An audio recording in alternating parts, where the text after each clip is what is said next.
Ayo, kalian sudah cuci tangan belum? Kalau belum, cuci tangan dulu ya, agar kuman dan bakteri tidak masuk ke tubuh kalian. Sehat sekarang bukan hanya untuk kalian, tapi juga demi orang-orang di sekitar kalian. Oke, kalau sudah, kita lanjut videonya. Assalamualaikum warahmatullahi wabarakatuh. Baiklah anak-anak sekalian, sebelum kita memulai pelajaran, mari kita berdoa dulu. Berdoa sesuai agama dan keyakinan masing-masing. Harapannya semoga kita semua mendapat ilmu yang bermanfaat. Berdoa mulai. Bismillahirrahmanirrahim. Raditu billahi rabban wa bil islami dinan wa bi Muhammadin sallallahu alaihi wasallam nabiyyan wa rasulan. Rabbi zidni ilma warzuqni fahma. Rabbi shrah li sadri wa yassir li amri wahlul 'uqdatam min lisani yafqahu qawli. Amin ya rabbal alamin. Assalamualaikum warahmatullahi wabarakatuh. Salam sejahtera bagi kita semua. Pada pembahasan materi bagian pertama kemarin, kita belajar terkait tentang apa sih yang dinamakan kekuasaan. Sekarang kita akan mempelajari bagian kedua, yaitu konsep pembagian kekuasaan di Indonesia. Yang pertama adalah lembaga eksekutif, di mana lembaga eksekutif ini terdiri dari presiden dan wakil presiden. Yang kedua, lembaga kementerian dan non-kementerian. Ini adalah konsep trias politika yang ada di Indonesia.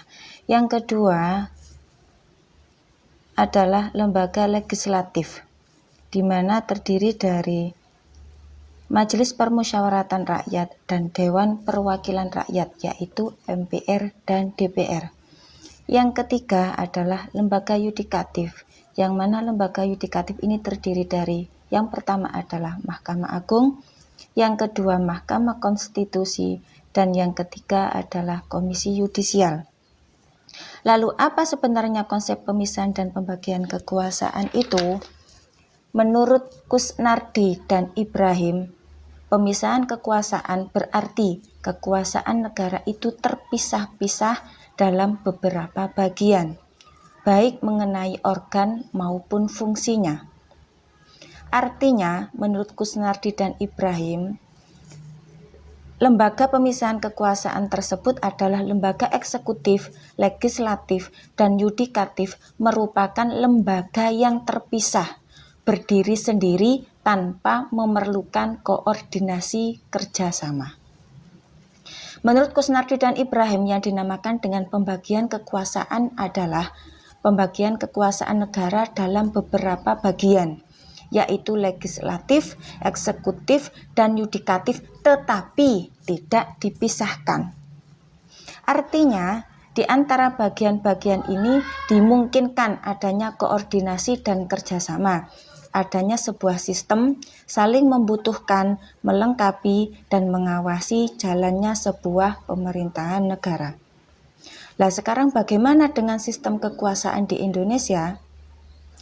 Pembagian kekuasaan di Indonesia mekanismenya diatur sepenuhnya dalam Undang-Undang Negara Republik Indonesia. Penerapan pembagian kekuasaan di Indonesia terdiri atas dua bagian, yaitu yang pertama adalah pembagian kekuasaan secara horizontal dan yang kedua adalah pembagian kekuasaan secara vertikal.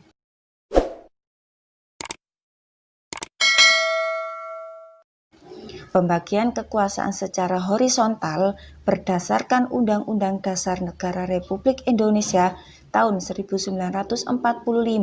Secara horizontal, pembagian kekuasaan negara dilakukan pada tingkat pemerintahan pusat dan pemerintahan daerah, yang masing-masing di dalamnya terdapat tiga jenis kekuasaan inti, yaitu eksekutif, legislatif, dan yudikatif.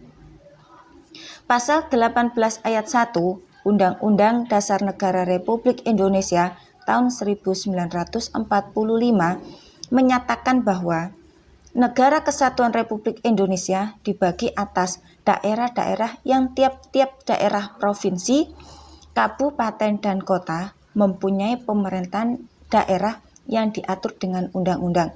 Itu definisi dari pembagian kekuasaan secara vertikal.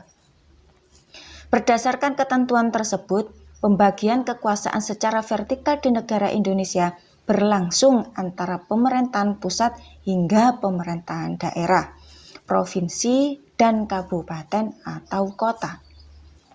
Pada pasal 18 ayat 5 Undang-Undang Dasar Negara Republik Indonesia tahun 1945 menyatakan pemerintahan daerah menjalankan otonomi daerah seluas-luasnya, kecuali urusan pemerintahan yang oleh undang-undang ditentukan sebagai urusan pemerintahan pusat.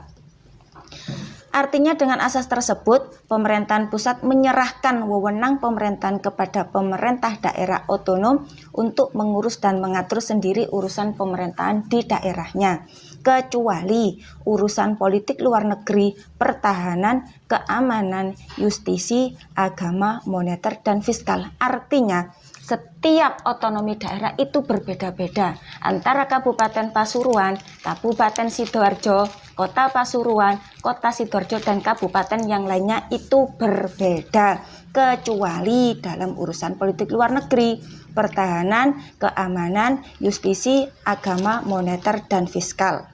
Materi berikutnya adalah tentang kedudukan dan fungsi Kementerian Negara Republik Indonesia dan lembaga pemerintahan non-kementerian yang akan kita jelaskan pada bab berikutnya. Motivasi hari ini adalah belajarlah dimanapun kalian berada, karena selalu ada pelajaran hidup dimanapun kalian berada.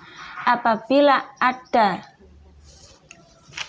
materi yang kurang dipahami, silakan diputar videonya kembali, dan apabila tetap kurang paham, silakan wabri Bu Solihah. Terima kasih. Wassalamualaikum warahmatullahi wabarakatuh. Salam olahraga, salam sehat. Jangan lupa memakai masker setiap kali berkegiatan di luar rumah. Dan gunakan masker untuk menutupi hidung dan mulut kalian. Contohnya seperti ini. Oke guys. Bagaimana dengan pembelajaran hari ini? Sukses selalu, tetap semangat.